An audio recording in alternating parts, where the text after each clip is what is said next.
Europe 1, il est 7h25. Voici la morale de l'info. Pierre Desjardins. Bonjour Raphaël Antoven. Bonjour Pierre. C'est le dernier jour de l'année et comme l'exige la tradition républicaine, nous aurons donc ce soir les vœux présidentiels. Or, il y a fort à parier qu'à cette occasion, le président de la République souhaitera une bonne année aux Françaises et aux Français, c'est-à-dire aux femmes d'abord. Oui.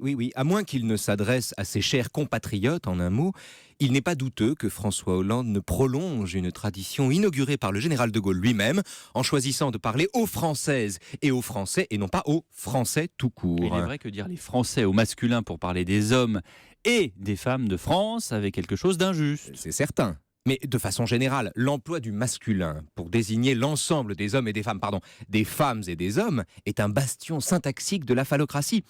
Mais croire qu'on y remédie de cette façon est, à mon avis, doublement faux. Pourquoi ça ?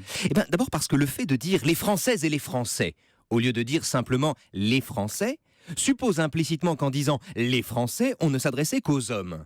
Or, s'il était injuste que le genre masculin préemptât l'ensemble d'une communauté, il n'est pas moins injuste, ni faux, de prendre l'expression au pied de la lettre et de considérer qu'en conséquence, un homme politique qui s'adresse aux Français ne s'adresse qu'aux hommes. Et la deuxième raison ? Et la deuxième raison, et la plus importante, je crois, est qu'on présente comme une victoire du féminisme le syntagme « française-français », alors que c'est juste une victoire de la galanterie, c'est-à-dire de l'idée masculine entre toutes que les femmes passent avant.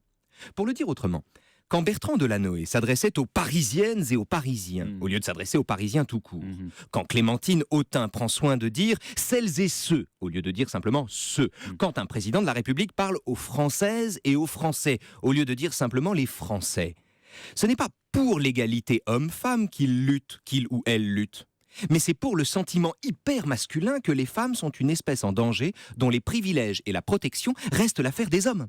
De sorte qu'il est parfaitement illusoire de croire qu'on démasculinise la syntaxe de cette façon. En fait, c'est le contraire.